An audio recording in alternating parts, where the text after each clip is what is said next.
આવાજ દે આવાજ દે.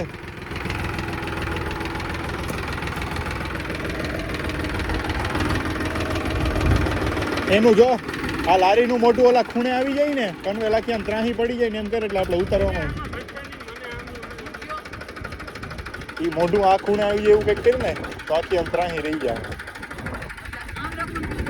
જો આ મોઢું આ ખૂણે આવી છે ને પછી ન્યા કોક જોડો આમ ત્યાં ક્યાંક ઊભા રહી જાવ.